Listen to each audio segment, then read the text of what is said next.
आचार्य चाणक्य कहते कि व्यक्ति को सुखी रहिबाकु हेले एही 5 जन लोकंक कामरे दखल दियंतु नहीं। एमिति कले आपन को समस्ते मूर्ख भाविबे। ता छड़ा जीवन प्रति मध्य विपद आसीपारे। सुखर रहस्य एहा नुहे कि जीवन रे समस्या ही नथिबो, बरं एहार रहस्य हेउछि कि आमको समस्यार समाधान करिवार कला शिखिबा आवश्यक। चाणक्यंक नीति रे जीवन रे केते रहस्य कहा जायछि। चाणक्य कहचंती कि व्यक्ति को एही 5 जन को काम रे दखल देबा उचित नुहे। तेबे चलंतु जानिबा केउ लोकंक मध्य रे आसीबे नहीं। जेबे 2 जन ज्ञानी व्यक्ति कथा हेउथांती कोनसी व्यक्ति को तांका मझिरे जीवा उचित नुहे। एमिति करिबारे तांका काम रे बाधा आसी थाए। एहाको मूर्खामी कहा जाय। बुद्धिमान व्यक्ति केबे एपरि कार्य करंती नहीं। एथिरे तांका छवि खराब होइथाए। प्रथम आचार्य चाणक्य कहचंती कि स्वामी स्त्री जीवन रूपी रथर 2टी चक्का सदृश। जेबे सेमाने मिसी किछि कार्य करथांती त तांको काम रे हस्तक्षेप करिबा अनुचित। ता सह तांको कथाबार्ता बेले अटकाइबा उचित नुहे। एथिरे तांको एकांत भंग होइथाए। द्वितीय, हल और बलद एका साथीरे देखा जाय त तांको मझिरे जिबे नहीं। एथिरे आपन को आघात लागि पारे, एपरिकी जीवन को मध्य विपद आसी पारे। तृतीय, जेबे पुजारी यज्ञ कुंड पाखरे बसिथिबे त तांको मध्यरे कोनसी व्यक्ति को जीवा उचित नुहे। एमिति करे तांको पूजा पाठरे विघ्न उत्पन्न होइथाए और यज्ञ रे मध्य बाधा होइथाए। कोनसी व्यक्ति एपरि कले पापर भागी होइथांती। चतुर्थ, एही गुण थिबा स्त्री ठारू सबले दूरता रक्षा करिया उचित, नचेत से आपन को कांगाला करि छाडिबो।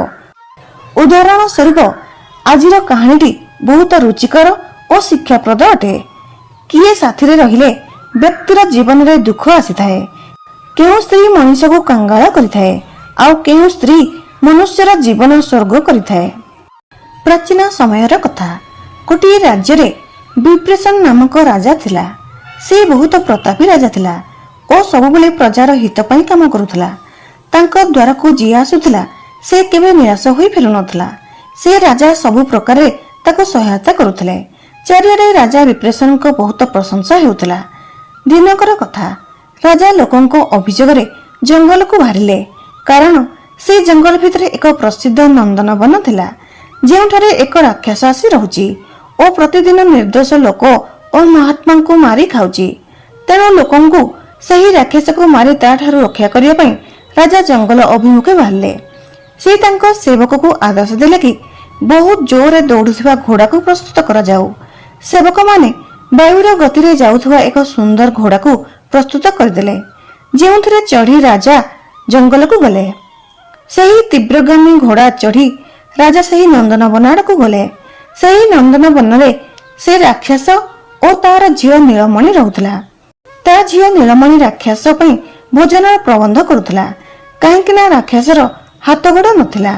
से एक गुंफारे पड़ी रहुथला आउ तार झियो सही बाट देई जाउथिबा यात्री मानकू निजर सुंदर रूप देखाई लोभित कराउथला।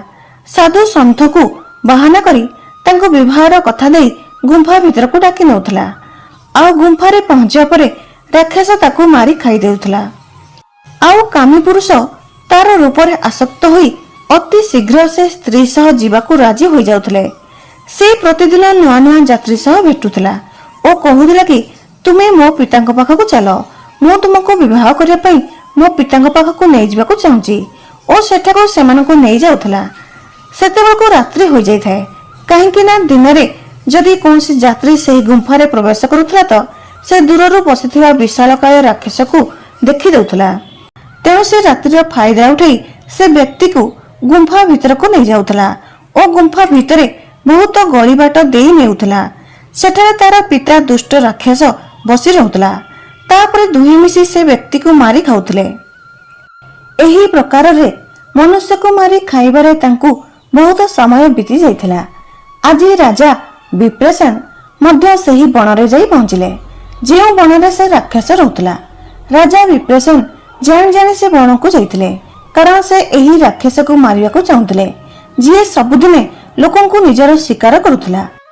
जेमिति ही ସେ ସେହି ନନ୍ଦନବନରେ ପ୍ରବେଶ କଲେ ତ ସେହି ରାକ୍ଷସକୁ ମାନବର ଗନ୍ଧ ଆସିଲା। ସେ ତା ଝିଅକୁ କହିଲା, ଆଜି କୌଣସି ମାନବ ଏହି ମାର୍ଗରେ ଯାଉଛି, ତୁ ଶୀଘ୍ର ଯା, ମତେ ଗନ୍ଧ ଆସୁଛି। ଏମିତି ଲାଗୁଛି ଆଜି ଆମକୁ ପେଟ ଭରା ଭୋଜନ ଖାଇବାକୁ ମିଳିବ। କୌଣସି ହୃଷ୍ଟପୃଷ୍ଟ ଯୁବକ ଜଣା ପଡୁଛି, ତୁ ଶୀଘ୍ର ଯା, ଆଉ ତାକୁ ନିଜ ରୂପର ଜାଲରେ ଫସାଇ ମୋ ପାଖକୁ ନେଇ ଆସ। ଯେବେ ତାର ଝିଅ ତା ବାପାଙ୍କ କଥା ଶୁଣିଲା ତ ସେ ସେହି ସମୟରେ ସୁନ୍ଦର ଅପ୍ସରାର ରୂପ ନେଇଗଲା। ଏମିତି ଲାଗୁଥିଲା କି ସେ ସାକ୍ଷାତ ଇନ୍ଦ୍ରଙ୍କର ଅପସରା ଧରଣୀକି ଚାଲି ଆସିଛି। ଯେଉଁ ପୁରୁଷ ତାକୁ ଦେଖୁଥିଲା ସେ ଦେଖିବା ମାତ୍ରେ ଆସକ୍ତ ହୋଇଯାଉଥିଲା।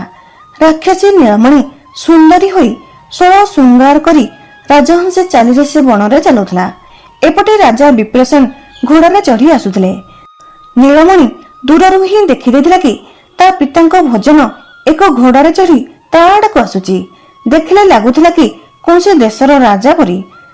ହେଉ ସେ ଯାହା ହେଉ, ସେ ତ ମଣିଷଟିଏ, ଆଉ ରାଜାର ମାଂସ ତ ଆହୁରି ସ୍ୱାଦିଷ୍ଟ ଲାଗିବ। ସେହି ବଣରେ ଏକ ବିଶାଳ ବରଗଛ ଥିଲା, ଆଉ ତା ମୂଳରେ ଏକ ନାଗ ନାଗୁଣୀ ରହୁଥିଲେ। ଦୁହେଁ ଜାଣିଥିଲେ କି ଏହି ବଣରେ ଏକ ରାକ୍ଷସ ଅଛି ଓ ତାର ଏକ ଝିଅ ଅଛି ଯିଏ ଲୋକଙ୍କୁ ନିଜ ରୂପରେ ଲୋଭିତ କରୁଥିଲା ଆଉ ତା ପିତା ପାଖକୁ ନେଇଯାଉଥିଲା। ଆଜି ଯେବେ ସେ ରାଜା ବିପ୍ରସେନଙ୍କୁ ସେ ଜଙ୍ଗଲରେ ବୁଲିବାର ଦେଖିଲେ ତ ନାଗୁଣୀ ତା ସ୍ୱାମୀ ନାଗକୁ କହିଲା, ହେ ସ୍ୱାମୀ, ବିପ୍ରସେନ ରାଜା ବହୁତ ଧର୍ମାତ୍ମା ଅଟନ୍ତି, ଆଉ ସେ ଆଜି ଏହି ବଣରେ ବୁଲୁଛନ୍ତି। ନିଶ୍ଚୟ ସେ ଦୁଷ୍ଟ ରାକ୍ଷସୀ ରାଜା ବିପ୍ରସେନଙ୍କୁ ନିଜ ଜାଲରେ ଫସାଇବା ପାଇଁ ଚେଷ୍ଟା କରିବ। ଆମକୁ ଏମିତି ରାଜାଙ୍କର ରକ୍ଷା କରିବା ଆବଶ୍ୟକ। ସେହି ନାଗ ନାଗୁଣୀ ସେ ଜଙ୍ଗଲରେ ହେଉଥିବା ସବୁ ଗତିବିଧି ଉପରେ ନଜର ରଖୁଥିଲେ। ସେ ଲୋକଙ୍କୁ ବଞ୍ଚାଇବା ପାଇଁ ଚେଷ୍ଟା ତ ବହୁତ କରୁଥିଲେ, କିନ୍ତୁ ଲୋକେ ତାଙ୍କ କଥା ମାନୁନଥିଲେ। ଏପଟେ ସେ ରାକ୍ଷସୀ ସୁନ୍ଦର ସ୍ତ୍ରୀର ରୂପ ହୋଇ ଆସୁଥିଲା, ଏପଟେ ରାଜା ଘୋଡ଼ାରେ ବସି ଆସୁଥିଲେ। ଠିକ ବଣର ମଝାମଝି ଦୁହିଁଙ୍କର ଭେଟ ହୋଇଗଲା। ସେହି ରାକ୍ଷସୀ ରାଜାଙ୍କ ସାମ୍ନାରେ ଠିଆ ହୋଇଥିଲା। ଯେବେ ରାଜାଙ୍କ ଧ୍ୟାନ ସେ ସୁନ୍ଦର ସ୍ତ୍ରୀ ପାଖକୁ ଗଲା ତ ସେ ତାର ସୁନ୍ଦରତାରେ ବିମୋହିତ ହୋଇଗଲେ ଓ କହିବାକୁ ଲାଗିଲେ କି, ହେ ସୁନ୍ଦରୀ, ତୁମେ କିଏ ଓ ଏହି ବଣରେ କଣ କରୁଛ? ତୁମ ସହ କୌଣସି ପୁରୁଷ ମଧ୍ୟ ଦେଖାଯାଉନାହାନ୍ତି, ତ ପୁଣି ଏକୁଟିଆ ଏହି ନିର୍ଜନ ଜଙ୍ଗଲରେ ଏଠି କାହିଁକି ବୁଲୁଛ? ଏଇଠି ତ ତୁମକୁ କେହି ବି ମାରିଦେବ, ତୁମ ଜୀବନକୁ ବିପଦ ଅଛି।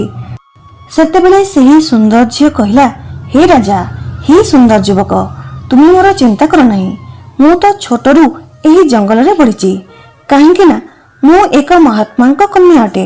ମୋର ପିତା ଏହି ବଣରେ ରହିକରି ଭୋଜନ କରୁଛନ୍ତି, ଗୁମ୍ଫାରେ ବସି ଈଶ୍ୱରଙ୍କୁ ଆରାଧନା କରୁଛନ୍ତି। ମତେ ତୁମେ କୁହ କି ତୁମେ କୌଣସି ଦେଶର ରାଜା କି? କାହିଁକି ନା ତୁମ ବେଶଭୂଷା ଦେଖି ତ ଏମିତି ଲାଗୁଛି କି ତୁମେ କୌଣସି ରାଜା ଅଟ ବୋଲି। ରାଜା କହିଲେ, ହଁ, ମୁଁ ଜଣେ ରାଜା ଅଟେ। ସେ ସୁନ୍ଦର ଝିଅ କହିଲା, ହେ ରାଜା, ମୋର ପିତା ମୋର ବିବାହ କରିବାକୁ ଚାହୁଁଛନ୍ତି। ସେ ମତେ ଆଦେଶ ଦେଇଛନ୍ତି କି, ପୁତ୍ରୀ, ତୁମେ ନିଜେ ଯାଅ ଓ ନିଜ ପାଇଁ କୌଣସି ସୁନ୍ଦର ପତି ଦେଖିକରି ଆସ। ନିଜ ପିତାଙ୍କ ଆଜ୍ଞା ଯୋଗୁଁ ମୁଁ ସୁନ୍ଦର ପତି ଖୋଜିବା ପାଇଁ ଆସିଛି, କିନ୍ତୁ ଦେଖୁଛି ଏହି ଜଙ୍ଗଲରେ ସବୁ ବୁଢା ବୁଢା ମହାତ୍ମା ତପସ୍ୟା କରୁଛନ୍ତି ଓ ମୁଁ ଯୁବତୀ ଅଟେ, ଏଥିପାଇଁ ମୁଁ ତାଙ୍କୁ ବିବାହ କରିପାରିବି ନାହିଁ। କିନ୍ତୁ ହେ ରାଜା, ତୁମ ରୂପ ଓ ସୌନ୍ଦର୍ଯ୍ୟ ଦେଖି ଏହା ଜାଣିସାରିଛି କି ତୁମେ କୌଣସି ରାଜାଙ୍କ ପୁତ୍ର ଅଟ, ଆଉ ସବୁ ପ୍ରକାରରେ ମୋ ପତି ହେବା ପାଇଁ ଯୋଗ୍ୟ ଅଟ। କଣ ତୁମେ ମୋର ନିବେଦନ ସ୍ୱୀକାର କରିବ? ଦୁନିଆରେ ଏମିତି କୌଣସି ବ୍ୟକ୍ତି ନାହିଁ ଯିଏ ନାରୀର ଜାଲରେ ପୋଷଣ ହୋଇଛି। ବଡ ବଡ ମହାତ୍ମା ନାରୀଠାରେ ବଶୀଭୂତ ହୋଇଯାଇଛନ୍ତି। ସେ ଦୁଷ୍ଟ ରାକ୍ଷସୀ ନିଜ ଯୌବନର ଜାଲରେ ରାଜାଙ୍କୁ ବଶ କରିନେଲା। କାମ ବାସନାରେ ବଶୀଭୂତ ହୋଇ ବ୍ୟକ୍ତି ନିଜ ଭଲମନ୍ଦ ଭାବିବା ଭୁଲିଯାଏ। ସେହି ସମୟରେ ସେ ନିଶାକ୍ତ ହୋଇଯାଏ।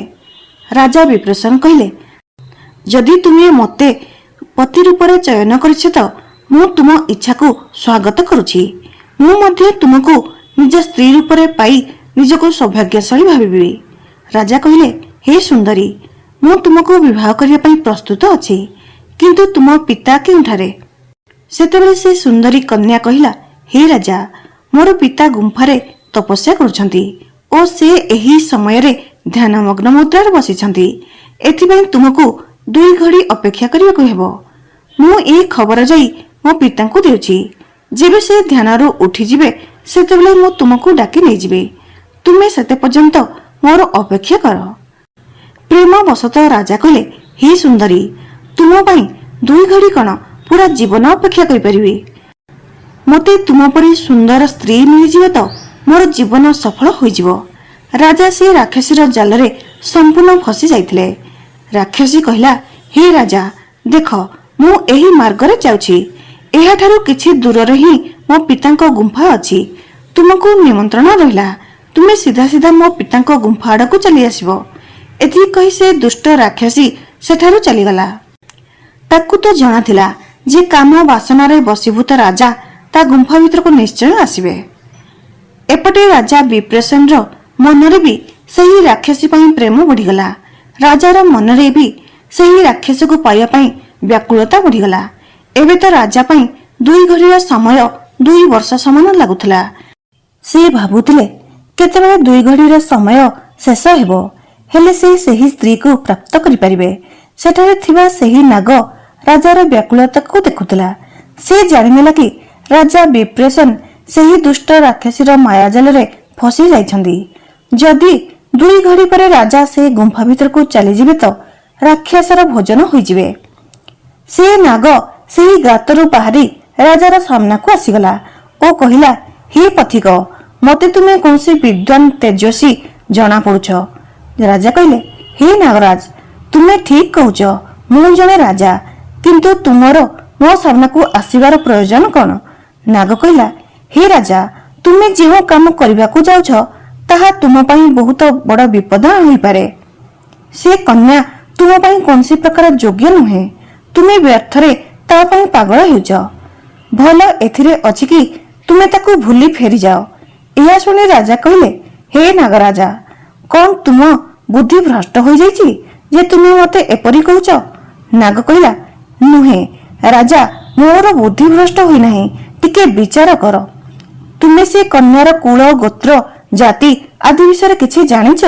ରାଜା କହିଲେ, ନା, ମୁଁ ତା ବିଷୟରେ ଏସବୁ କିଛି ବି ଜାଣି ନାହିଁ, କିନ୍ତୁ ଏତିକି ଜାଣିଛି ଯେ ସେ ଯେମିତି ହେଉ ମୋର ଯୋଗ୍ୟ ଅଟେ।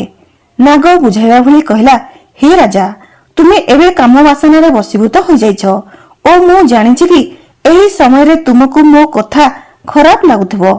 ତୁମ ଦୃଷ୍ଟିରେ ମୁଁ ତୁମକୁ ଶତ୍ରୁ ଭଳି ଦେଖାଯାଉଛି। କାହିଁକି ନା ଏହା ସତ୍ୟ ଅଟେ କି କାମୁକ ପୁରୁଷ, ଲୋଭୀ ପୁରୁଷ, ବହୁ ଖର୍ଚ୍ଚୀ, କ୍ରୋଧରେ ବଶୀଭୂତ ବ୍ୟକ୍ତିକୁ କେହି ବୁଝାଏ ତ ତାକୁ ଖରାପ ଲାଗିଥାଏ। ହେ ରାଜା, ମୁଁ ତୁମ ଶତ୍ରୁ ନୁହେଁ, ତୁମ ଶୁଭଚିନ୍ତକ ଅଟେ। କୁହନ୍ତି, ଯେଉଁ ସ୍ତ୍ରୀର କୌଣସି କୁଳ ବଂଶ ବିଷୟରେ ଜଣା ନଥାଏ, ସେହି ସ୍ତ୍ରୀର ମୋହରେ ପଡ଼ିବା ସେହି ପତଙ୍ଗ ସମାନ ହୋଇଥାଏ ଯିଏ ଦୂରରୁ ଜଳୁଥିବା ଅଗ୍ନିକୁ ଦେଖି ସେଥିରେ ମରିବା ପାଇଁ ପହଞ୍ଚିଯାଏ ଆଉ ସେଥିରେ ନିଜ ପ୍ରାଣର ଆହୁତି ଦେଇଦିଏ।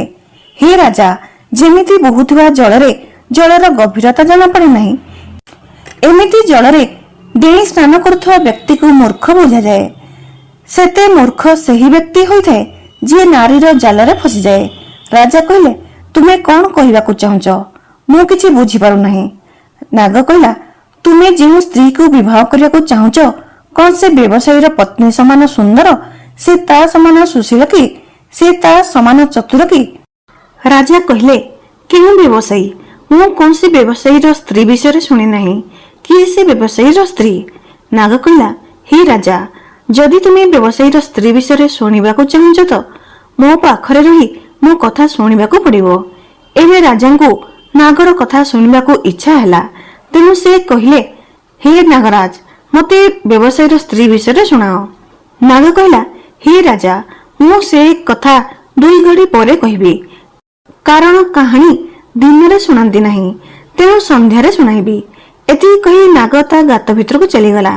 ଏବେ ରାଜା ଦ୍ୱନ୍ଦ୍ୱରେ ପଡ଼ିଲେ, କାହିଁକି ନା 2 ଘଡ଼ି ପରେ ସେହି ରାକ୍ଷସୀ ରାଜାକୁ ଗୁମ୍ଫାକୁ ଆସିବା ପାଇଁ କହିଛି।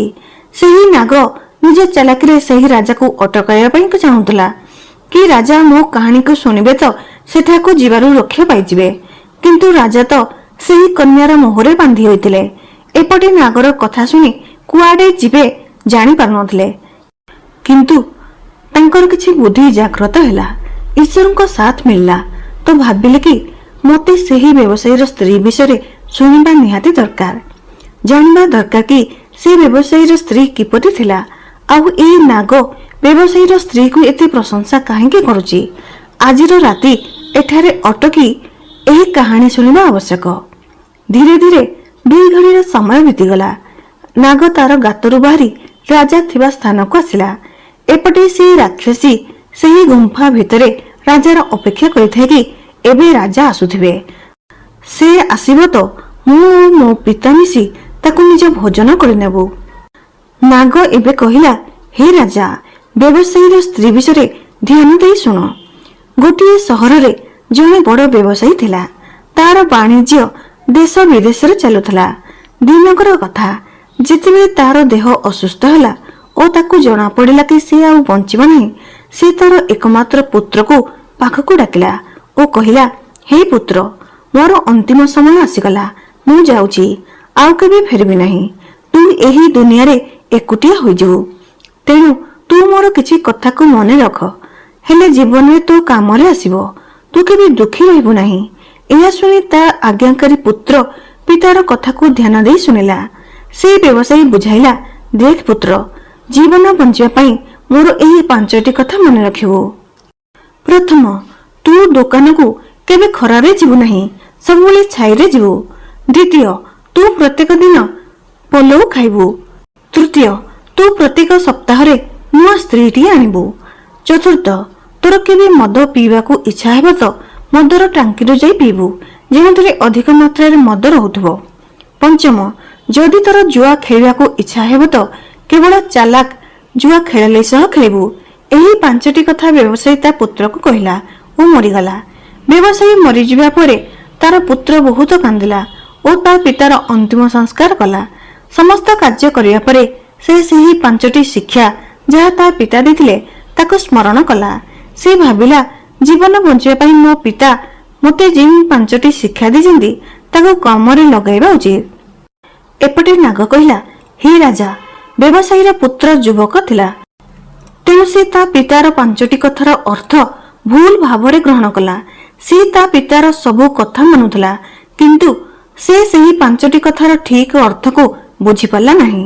ସେହି ଶବ୍ଦର ଭାବାର୍ଥକୁ ଜାଣିପାରିଲା ନାହିଁ। ତେଣୁ ସବୁ କାର୍ଯ୍ୟକୁ ଭୁଲ ଭାବରେ କରିଲା। ପ୍ରଥମ କଥା ଯାହା ତାର ପିତା କହିଥିଲେ କି ଦୋକାନକୁ ଖରାରେ ଯିବୁ ନାହିଁ, ଛାଇରେ ଯିବୁ, ଛାଇରେ ଆସିବୁ। ତେଣୁ ସେ ଘରଠାରୁ ଦୋକାନ ପର୍ଯ୍ୟନ୍ତ କପଡ଼ାର ତମ୍ବୁ ଢାଙ୍କିଦେଲା କି ତାକୁ ଖରା ଦେଖିବାକୁ ମିଳିବ ନାହିଁ। ଏଥିରେ ସେ ବହୁତ ଟଙ୍କା ଖର୍ଚ୍ଚ କରିଦେଲା। ସେ ପ୍ରତ୍ୟେକ ଦିନ ସେହି ତମ୍ବୁ ତଳେ ଯିବା ଆସିବା କରେ। ଏସବୁ ଦେଖି ଲୋକେ ହସିବାକୁ ଲାଗିଲେ ଓ କହିଲେ, ପିତା ମୂର୍ଖ, ଯିଏ ଏମିତି ଶିକ୍ଷା ଦେଲା, ଓ ପୁତ୍ର ପାଗଳ, ଯିଏ ଏମିତି ମୂର୍ଖାମି କରୁଛି। ଦ୍ୱିତୀୟ କଥା ଅନୁସାରେ ସେ ନିତିଦିନ ପଲଉ ଖାଉଥିଲା। ଭୋଜନରେ ବି ତାର ବହୁତ ଟଙ୍କା ଖର୍ଚ୍ଚ ହେବାକୁ ଲାଗିଲା। ତୃତୀୟ କଥା ଅନୁସାରେ ସେ ପ୍ରତ୍ୟେକ ସପ୍ତାହରେ ନୂଆ ସ୍ତ୍ରୀଟିଏ ଆଣିଲା, କିନ୍ତୁ ଏହା ତାକୁ ବହୁତ ଭାରି ପଡ଼ିଲା କି କେମିତି ସେ ନୂଆ ସ୍ତ୍ରୀ ଆଣିବ ଓ ପୁରୁଣା ସ୍ତ୍ରୀକୁ ଛାଡ଼ିବ। ତଥାପି ସେ ପିତା କଥା ଅନୁସାରେ କାର୍ଯ୍ୟ କରୁଥିଲା। ସେ ପ୍ରଥମ ସ୍ତ୍ରୀକୁ ବାହାର କରିଦିଏ ଓ ଦ୍ୱିତୀୟ ସ୍ତ୍ରୀକୁ ବିବାହ କରି ଆଣେ। ଏମିତି ସେ ସପ୍ତାହ ପାଇଁ ବିବାହ କରେ ଓ ଛାଡ଼େ। ଏଥିରେ ତାର ବହୁତ ଧନ ଖର୍ଚ୍ଚ ହେଲା ଓ ଯାହାକୁ ବିବାହ କରୁଥିଲା ତାର ଜୀବନ ମଧ୍ୟ ନଷ୍ଟ ହେଉଥିଲା। ଧୀରେ ଧୀରେ ଏହି କଥା ସମସ୍ତଙ୍କୁ ଜଣା ପଡ଼ିଗଲା କି ସେ କେବଳ 7 ଦିନ ପାଇଁ ବିବାହ କରୁଛି ଓ ତାକୁ ଛାଡ଼ି ଦେଉଛି। ଏହା ଜାଣିବା ପରେ ଲୋକେ ତାକୁ ଝିଅ ଦେବା ପାଇଁ ମନା କରିଦେଲେ। ତେଣୁ ସେ ଟଙ୍କା ଦେଇ ସ୍ତ୍ରୀ କିଣିଲା ଓ 7 ଦିନ ପରେ ବାହାର କରିଦିଏ। ଏମିତି କରିବାରେ ତାର ବହୁତ ଧନ ଖର୍ଚ୍ଚ ହୋଇଗଲା। ଏବେ କେହି ତାର ସ୍ତ୍ରୀ ହେବାକୁ ଚାହିଁଲେ ନାହିଁ କି କେହି ଝିଅ ବିକ୍ରି କରିବାକୁ ଚାହିଁଲେ ନାହିଁ। ସେତେବେଳେ ଜଣେ ବୁଦ୍ଧିମାନୀ କନ୍ୟା ଯେତେବେଳେ ସେ ବ୍ୟବସାୟୀର ବିଷୟରେ ଶୁଣିଲା ତ ସେ ତାର ପ୍ରକୃତ ଅର୍ଥ ବୁଝି ସେ ବ୍ୟବସାୟୀ ସହିତ ବିବାହ କରିବାକୁ ରାଜି ହୋଇଗଲା। ଦୁହିଁଙ୍କ ବିବାହ ହୋଇଗଲା। ସେ ଜାଣିଥିଲା କି ସେ ମୋତେ 7 ଦିନ ପରେ ଛାଡ଼ିଦେବେ, ତଥାପି ସେ ଜାଣିବୁଝି ବିବାହ କରିଲା। ସେ ସବୁବେଳେ ତାର ସ୍ୱାମୀର ଇଚ୍ଛା ଅନୁସାରେ କାମ କରେ। ସବୁ କାମ ସେ କହିବା ପୂର୍ବରୁ କରିଦିଏ। ତାକୁ ଅଭିଯୋଗ କରିବାର ସୁଯୋଗ ଦିଏ ନାହିଁ, କାରଣ କୌଣସି କାରଣରୁ କ୍ରୋଧ ନ କରିପାରନ୍ତୁ ଓ ତାକୁ ଘରୁ ବାହାର ନ କରିପାରନ୍ତୁ। ଏହିପରି 6 ଦିନ ବିତିଗଲା। 7 ଦିନ ବୁଦ୍ଧିମାନେ ସ୍ତ୍ରୀ କହିଲା, ଆଜି ଆମ ଘରକୁ ଯିବା। ବ୍ୟବସାୟୀ ମନେ ମନେ ଭାବିଲା କି ଆଜି 7 ଦିନ ହେଉଛି, ତାକୁ ତାଙ୍କ ଘରେ ଛାଡ଼ି ଆସିବି। ସେମାନେ ଦୁହେଁ ତାର ବାପ ଘରକୁ ଗଲେ। ସେଠାରେ ସେ ଝିଅ ତା ବାପା ମାଙ୍କୁ କିଛି ନ କରି କେବଳ ପୁରୀ କରିବା ପାଇଁ କହିଲା। ଏପଟେ ବ୍ୟବସାୟୀ ଭୋଜନ ମାଗିବାରୁ କହିଲା ଭୋଜନ ପ୍ରସ୍ତୁତ ହେଉଛି। ଏମିତି ଠକି ଠକି ସନ୍ଧ୍ୟା ହୋଇଗଲା। ବ୍ୟବସାୟୀ କହିଲା ମୋତେ ଜୋରରେ ଭୋକ ଲାଗୁଛି, କଣ ଖାଇବାକୁ ଆଣ? ତା ସ୍ତ୍ରୀ କହିଲା ଆହୁରି କୁଣିଆ ଅତିଥି ଆସିବେ, ଅପେକ୍ଷା କର, ଏକା ସାଥିରେ ଭୋଜନ କରିବ। ବ୍ୟବସାୟୀ କହିଲା ମୋତେ ଜୋରରେ ଭୋକ ହେଉଛି, ମୁଁ ତୁମ ଅତିଥିଙ୍କ ପାଇଁ ଅପେକ୍ଷା କରିପାରିବି ନାହିଁ। ତାର ସ୍ତ୍ରୀ କହିଲା ତେବେ ଏହି ପର୍ଯ୍ୟନ୍ତ କେବଳ ପୁରୀ ହୋଇଛି ଖାଇବା ପାଇଁ, ଆଉ କିଛି ହୋଇନାହିଁ। ଯଦି ଖାଇବାକୁ ପସନ୍ଦ କରିବ ତ ମୁଁ ସଙ୍ଗେ ସଙ୍ଗେ ନେଇ ଆସୁଛି। ବ୍ୟବସାୟୀ କହିଲା ହେଉ, କେବଳ ପୁରୀ ନେଇ ଆସ। ସ୍ତ୍ରୀ ଆଣି ସାମ୍ନାରେ ପୁରୀ ଥୋଇଦେଲା। ବ୍ୟବସାୟୀକୁ ଏତେ ଜୋରରେ ଭୋକ କରୁଥିଲା ଯେ ବିନା ତରକାରୀ ପୁରୀ ଖାଇବାକୁ ଲାଗିଲା। ପ୍ରବଳ ଭୋକରେ ପୁରୀ ତାକୁ ଏତେ ସୁସ୍ୱାଦୁ ଲାଗୁଥିଲା ଯେ ସେ ଭାବିଲା ଏତେ ସୁସ୍ୱାଦୁ ଭୋଜନ ଆଜି ପର୍ଯ୍ୟନ୍ତ କେବେ କରିନାହିଁ। କାହିଁକି ନା ସେ ପଲଉ ଖାଇ ଖାଇ ବିରକ୍ତି ହୋଇଯାଇଥିଲା। ଆଜି ପୁରୀ ପଲଉ ଠାରୁ ମଧ୍ୟ ଅଧିକ ସୁସ୍ୱାଦ ଲାଗୁଛି। ତା ସ୍ତ୍ରୀ କହିଲା ଯଦି ପୁରୀ ଭଲ ଲାଗୁଛି ତ ପ୍ରତିଦିନ ପଲଉ କାହିଁକି ଖାଉଛ? ତ ବ୍ୟବସାୟୀ କହିଲା ମୁଁ ମୋ ବାପାଙ୍କର ବଚନର ପାଳନ କରୁଛି। ସେ ତା ପିତା କହିଥିବା 5ଟି କଥା ବିଷୟରେ କହିଲା। ତାର ସ୍ତ୍ରୀ ସବୁ ଶୁଣିଲା ପରେ କହିଲା ତୁମେ ତୁମ ପିତାଙ୍କ କଥାର ଅର୍ଥ ଭୁଲ ବୁଝିଛ। ଏହିପରି ଜୀବନର ରାସ୍ତା ତ ତୁମକୁ ବର୍ବାଦ କରିଦେବ। ପ୍ରଥମ, ତୁମକୁ ତୁମ ପିତା ପ୍ରଥମ କଥା ଯାହାକି ଛାଇରେ ଯିବ ଛାଇରେ ଆସିବ କହିଛନ୍ତି, ତାହାର ଅର୍ଥ ସୂର୍ଯ୍ୟ ଉଦୟ ହେବା ପୂର୍ବରୁ ଦୋକାନକୁ ଯିବ ଓ ସୂର୍ଯ୍ୟ ଅସ୍ତ ହେଲେ ଘରକୁ ଆସିବ। ଯଦି ଦୋକାନ ଶୀଘ୍ର ଖୋଲିବ, ଡେରିରେ ବନ୍ଦ ହେବ ତ ଅଧିକ ଲାଭ ହେବ।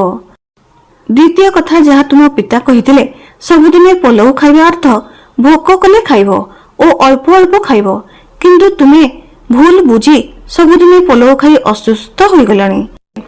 ତୃତୀୟ କଥା ତୁମ ପିତା ଯାହା କହିଥିଲେ, ଯାହାକି ପ୍ରତ୍ୟେକ ସପ୍ତାହରେ ନୂଆ ସ୍ତ୍ରୀ ଆଣିବାକୁ, ତାର ଅର୍ଥ ହେଉଛି ସବୁ ସମୟରେ ସ୍ତ୍ରୀ ପାଖରେ ପଡି ରହିବ ନାହିଁ। ସପ୍ତାହରେ ଥରେ ସ୍ତ୍ରୀ ପାଖକୁ ଯିବ। ସବୁ ସମୟରେ ପାଖରେ ରହିଲେ ପ୍ରେମ କମ ହୋଇଯାଏ, ବ୍ୟର୍ଥ ବାଦ ବିବାଦ ହୋଇଥାଏ। ଏହା ଶୁଣି ବ୍ୟବସାୟୀ କହିଲା ତୁମେ ମୋର ଆଜି ଆଖି ଖୋଲିଦେଲ, ନଚେତ୍ ମୁଁ ମୋର ସବୁ ଧନ ଏମିତିରେ ବର୍ବାଦ କରିଦେଇଥାନ୍ତି, କେତେ କନ୍ୟାଙ୍କ ଜୀବନ ବର୍ବାଦ କରିଦେଇଥାନ୍ତି। ମୋତେ ଦୁଃଖ ଲାଗୁଛି କି ମୁଁ ଏ ପର୍ଯ୍ୟନ୍ତ ଯାହା କରିଛି ଭୁଲ କରିଛି। ବାସ୍ତବରେ ତୁମେ ମୋତେ ଜୀବନ ବଞ୍ଚିବାର ମାର୍ଗକୁ ନେଇ ଆସିଲ ଓ କହିଦେଲ କି ଜୀବନ କେମିତି ବଞ୍ଚିବା ଆବଶ୍ୟକ। ପିତା କହିଥିବା ଆଉ 2ଟି କଥାର ଅର୍ଥ ମୋତେ ବୁଝାଇ ଦିଅ। ତାର ସ୍ତ୍ରୀ କହିଲା ହେ ସ୍ୱାମୀ, ଏହାର ଅର୍ଥ ମୁଁ ତୁମକୁ ବାଟରେ କହିବି, ତା ପୂର୍ବରୁ ମୋ ପିତାଙ୍କ ଠାରୁ ଅନୁମତି ନେଇ ଆସ, ଆମେ ଘରକୁ ଯିବା। ଏପଟେ ନାଗ କହିଲା ହେ ରାଜା। ଏମିତିରେ ବ୍ୟବସାୟୀ ତା ସ୍ତ୍ରୀ ସହ ଘରକୁ ଆସିଲା। ଚତୁର୍ଥ କଥା ଯାହା ତୁମ ପିତା କହିଥିଲେ, ତାର ଅର୍ଥ ହେଉଛି ତୁମର ଯେବେ ଜୁଆ ଖେଳିବାକୁ ଇଚ୍ଛା ହେବ ତ ତୁମେ ବଡ଼ ଜୁଆ ଖେଳାଳିଙ୍କୁ ଦେଖିନେବ, ଏମାନଙ୍କ ପାଖରେ ବସିବ ଓ ପଚାରିବ କି ସେମାନେ ବର୍ବାଦ କିପରି ହେଲେ। ତୁମ ପିତାଙ୍କ କହିବାର ଅର୍ଥ ଏହା ଥିଲା କି ତୁମେ ସବୁ ଦେଖ ଆଉ ଏପରି ପରିସ୍ଥିତିରୁ ଦୂରେଇ ରୁହ। ପଞ୍ଚମ, ବ୍ୟବସାୟୀର ସ୍ତ୍ରୀ ତା ସ୍ୱାମୀକୁ ଏକ ମଦ ତିଆରି ହେଉଥିବା ସ୍ଥାନକୁ ନେଇଗଲା। ସେଠାରେ ସେ ବଡ଼ ଟାଙ୍କି ପାଖକୁ ନେଇଗଲା, ଯେଉଁଥିରେ ମଦ ପ୍ରସ୍ତୁତ ହେଉଥିଲା। ସେଥିରୁ ବହୁତ ଦୁର୍ଗନ୍ଧ ଆସୁଥିଲା। ବ୍ୟବସାୟୀ କହିଲା ମୁଁ କେବେ ଏହାକୁ ପିଇ ପାରିବି ନାହିଁ। ତା ସ୍ତ୍ରୀ କହିଲା ତୁମ ପିତା କହିବାର ଅର୍ଥ ଥିଲା କି ତୁମେ ଏସବୁ ଦେଖି ବୁଝିଯିବ ଓ ମଦ କେବେ ପିଇବ ନାହିଁ। ନିଜ ସ୍ତ୍ରୀ ମୁହଁରୁ ନିଜ ପିତାଙ୍କ କଥାର ପ୍ରକୃତ ଅର୍ଥ ବୁଝିବା ପରେ ବ୍ୟବସାୟୀ ତା ସ୍ତ୍ରୀକୁ କ୍ଷମା ମାଗିଲା ଓ କହିଲା ତୁମେ ମୋ ଜୀବନକୁ ଆସି ମୋ ଜୀବନ ଧନ୍ୟ କରିଦେଲ, ମୋତେ ଉଚିତ ରାସ୍ତା ଦେଖାଇଲ। ତୁମ ପରି ସ୍ତ୍ରୀ ଯେଉଁ ଘରେ ଥିବ ସେ ଘର କେବେ ଖରାପ ହୋଇପାରିବ ନାହିଁ। ଏହିପରି ବ୍ୟବସାୟୀ ତା ସ୍ତ୍ରୀ ସହ ହସ ଖୁସିରେ ରହିଲା। ଏପଟେ ନାଗ ରାଜା ବିପ୍ରସିଂହଙ୍କୁ ବୁଝାଉଥିଲା କି ଯଦି ତୁମକୁ ଏହିପରି ସ୍ତ୍ରୀ ମିଳିଯିବ ଯିଏ ତୁମ ପ୍ରତ୍ୟେକ କଥାର ଅର୍ଥ ବୁଝୁଥିବ ଓ ବୁଝାଉଥିବ, ତେବେ ତୁମେ ବିବାହ କରିନିଅ। ଯଦି କୌଣସି ସ୍ତ୍ରୀର ରୂପ ଯୌବନର ଜାଲରେ ଫସିଗଲ ତ ବୁଝିଯିବ କି ତୁମେ ବହୁତ ବଡ଼ ବିପଦରେ ଫସିପାର। କାହିଁକି ନା ଯେଉଁ ସ୍ତ୍ରୀ ଗୁଣ ଓ ବିଚାରରେ ସୁନ୍ଦର ହୋଇଥାଏ ସେ ସବୁଠାରୁ ଅଧିକ ସୁନ୍ଦର ହୋଇଥାଏ। ରୂପର ମାୟାଜାଲ ତ ମନୁଷ୍ୟକୁ ବିପଦରେ ପକାଇଥାଏ। ଯେଉଁ ସ୍ତ୍ରୀ ଅତି ସୁନ୍ଦର ହୋଇଥିବ ତାଠାରୁ ସର୍ବଦା ଦୂରେଇ ରହିବ, କାରଣ ବେଳେବେଳେ ଏମିତି ସ୍ତ୍ରୀର ଜାଲରେ ଫସିବା ପରେ ମନୁଷ୍ୟ ସାରା ଜୀବନ କାନ୍ଦିଥାଏ। ଯେଉଁ ସ୍ତ୍ରୀ ଦୁଷ୍ଟ ଚରିତ୍ରର ସ୍ୱାର୍ଥପର ହୋଇଥିବ ଏମାନଙ୍କ ଠାରୁ ଦୂରେଇ ରହିବା ଉଚିତ। ସେ ଏକ ଛଳନା ହୋଇଥାଏ। ତାଙ୍କଠାରେ ପ୍ରେମ ନାମର କୌଣସି ଅଂଶ ନଥାଏ। ତାଙ୍କ ନଜର କେବଳ ତୁମ ଧନ ଉପରେ ହୋଇଥାଏ। ଯେଉଁ ଘରେ ସାପ ରହିଥାଏ ଜବାବ ଦେଉଥିବା ଚାକର ରହୁଥିବ, ଦୁଷ୍ଟ ସ୍ତ୍ରୀ ଥିବ, ମୂର୍ଖ ମିତ୍ର ଥିବ, ସେଠାରେ ବିପଦ କେବେ ବି ଆସିପାରେ। ଏହିପରି ନାଗ ରାଜା ବିପ୍ରେଶଙ୍କୁ କାହାଣୀ ଶୁଣାଇଲା। ଆଉ କାହାଣୀ ସରିଲା ବେଳକୁ ସକାଳ ହୋଇଯାଇଥିଲା। ନାଗ ଏହା ତ ଚାହୁଁଥିଲା କି ରାଜାର ସମୟ ଏହିଠାରେ କଟିଯାଉ, ଆଉ ରାକ୍ଷସୀ ପାଖକୁ ଯିବାରୁ ରକ୍ଷା ପାଇଯାଉ। ଯେବେ ସକାଳ ହୋଇଯାଏ ତ ରାଜା ଅଟକି ଗଲେ ଓ ଭାବିଲେ କି ରାତ୍ରି ଏମିତିରେ ବିତିଗଲା। ଆଜି ରାତିରେ ମୁଁ ତାଙ୍କୁ ନିଶ୍ଚୟ ଭେଟିବାକୁ ଯିବାକୁ ପଡ଼ିବ। ରାଜା ତା ପରଦିନ ରାତି ହେବା ଯାଏ ଅପେକ୍ଷା କଲେ। ତା ପରଦିନ ସେହି ନାଗ ଆସି ସେହି ରାକ୍ଷସ ଓ ତା କନ୍ୟା ବିଷୟରେ ସବୁ ସତ କଥା କହିଥିଲା। ଆଉ ରାଜା ସେ ଗୁମ୍ଫାକୁ ଯାଇ ରାକ୍ଷସ ଓ ତାର ଝିଅକୁ ସେଠାରେ ବଧ କରିଦେଲେ। ଆଜିର ଭିଡ଼ିଓଟି କିପରି ଲାଗିଲା କମେଣ୍ଟ କରି ଜଣାନ୍ତୁ। ଭିଡ଼ିଓ ଭଲ ଲାଗିଲେ like, comment, share and subscribe କରନ୍ତୁ।